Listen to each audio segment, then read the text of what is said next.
दोस्तों, हाल ही में बांग्लादेश की राजनीति में एक बड़ा डरावना मोड़ आया है। शेख हसीना, जो वर्षों तक देश की प्रधानमंत्री रही, को अंतर्राष्ट्रीय अपराध न्यायालय ICTBD ने मौत की सज़ा सुनाई है। जी हाँ साथियों, लेकिन यह फैसला अचानक कैसे आया? उस राज्य दमन, उस छात्र आंदोलन और उन आरोपों के पीछे क्या राज है जो उन्हें मानवता के खिलाफ अपराधों में दोषी ठहराते हैं? आज इस वीडियो में हम सारे जवाब देने का कोशिश करेंगे। हेलो नमस्कार, आप सभी साथियों का विकास आरंभ में एक बार फिर से बहुत बहुत स्वागत एवं अभिनंदन है। साथियों, हम इन पूरे मुद्दे को, इन पूरे प्रविष्ट को हम कुछ भागों में विभाजित करेंगे। सबसे पहले हम बताएंगे आप सभी को कि हसीना की सत्ता और गिरावट, उनकी सत्ता कैसे बनी और गिरावट कैसे आई। उसी के साथ हम बताएंगे मुकदमा, जैसे ICTBD में मुकदमा जो चल रहा था उस पर बात करेंगे।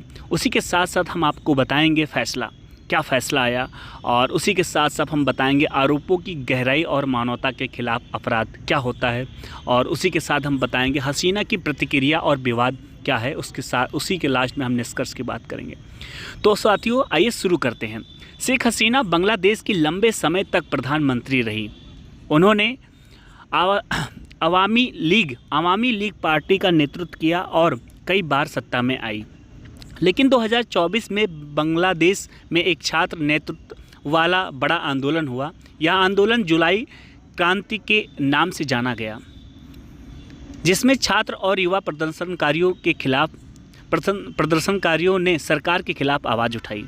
इन प्रदर्शनों में भारी दमन हुआ और न्यायाधिकरण ने पाया कि सुरक्षा बलों ने ड्रोन, हेलीकॉप्टर और घातक हथियारों जैसे तथ्यों का इन्होंने इस्तेमाल किया, और इसी हिंसा और संघर्ष के बीच हसीना की सरकार गिर गई। वह देश छोड़कर भारत चली आई। अब बात करेंगे मुकदमा, जो ये ICTBD है, ये क्या होता है?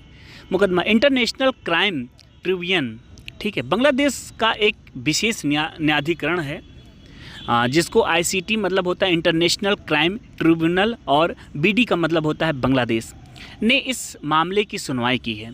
और मुकदमे की सुनवाई के दौरान अदालत ने कई गवाहों की गवाही ली। 54 गवाह तक अदालत में पेश किए गए। टोटल 54 मतलब 54 गवाह जो है अदालत में पेश किए गए। कोर्ट ने यह पाया कि हसीना व्यक्तिगत स्तर पर मानवता के खिलाफ अपराधों की साजिश में शामिल थी, और विशेष रूप से उन पर यह आरोप है कि उन्होंने प्रदर्शनकारियों के दमन के आदेश दिए थे और घातक हथियारों, हेलीकॉप्टरों और ड्रोन के इस्तेमाल से मंजूरी दी थी।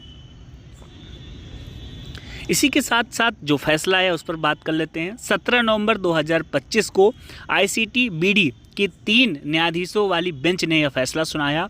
अदालत ने शेख हसीना को दोषी ठहराते और उन्हें मृत्युदंड, फांसी की सज़ा सुनाई गई है। जी हाँ साथियों, शेख हसीना जो पूर्व प्रधानमंत्री बांग्लादेश की थी, उनको फांसी की सज़ा सुनाई गई है।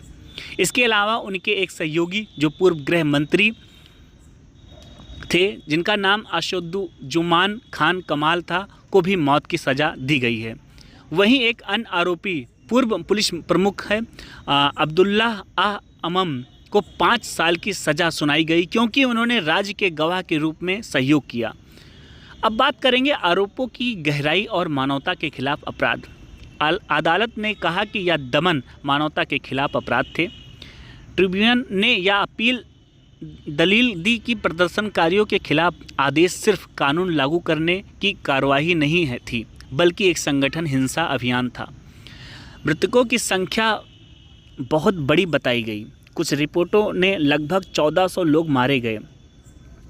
कुछ रिपोर्टों के मुताबिक बताया गया कि लगभग 1400 लोग मारे गए, जैसे कि संयुक्त राष्ट्र ने अनुमान लगाया था। कोर्ट ने यह भी कहा कि हसीना ने न सिर्फ हिंसा को बढ़ावा दिया, बल्कि आवश्यक कदम न उठाने में असफल रही, जिससे बड़े पैमाने पर मौत हुई।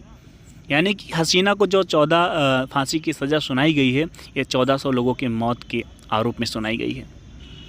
अब बात करेंगे हसीना की प्रतिक्रिया और विवाद। इसके बाद शेख हसीना ने इस फैसले को राजनीतिक रूप से प्रेरित कहा। उन्हें लगता है कि यह ट्रिब्यूनल निष्पक्ष नहीं था। उन्होंने यह भी कहा कि यह न्यायाधिकरण एक अनिर्वाचित सरकार द्वारा चलाया गया था, जिसका कोई लोकतांत्रिक जनादेश नहीं था। दूसरी ओर उनके समर्थक और अवामी लीग पार्टी ने देशव्यापी बंद हड़ताल का ऐलान किया है, जिससे वर्तमान राजनीति दबाव और बढ़ गया है। निष्कर्ष की बात करें तो दोस्तों, ये थी कहानी शेख हसीना को मौत की सज़ा मिलने के पीछे की असली वजह की। यह न केवल एक कानूनी फैसला है, बल्कि बांग्लादेश की राजनीति और भविष्य की दिशा को बदलने वाला मुमकिन मोड़ भी हो सकता है। अगर आपको यह वीडियो समझ में आया हो तो लाइक करें, कमेंट करके बताइए कि आप इस फैसले को किस नज़रिए से देखते हैं। सब्सक्राइब करना ना भूलें ताकि आप हमारी आने वाली राजनीतिक और अंतर्राष्ट्रीय न्यूज़ विश्लेषण वीडियो मिस ना करें। धन्यवाद। फिर मिलते हैं एक नई वीडियो के साथ। आप सभी साथियों का विकास आरंभ में एक बार फिर से बहुत बहुत स्वागत एवं अभिनंदन है। साथियों, वीडियो अच्छा लगा हो तो लाइक करना, चैनल को जरूर सब्सक्राइब करना। एक नया प्रयास है चीज़ों को विस्तार से और विस्तृत रूप से और सही तथ्य आप सभी के सामने पेश करने का। धन्यवाद। जय हिंद, वंदे मातरम।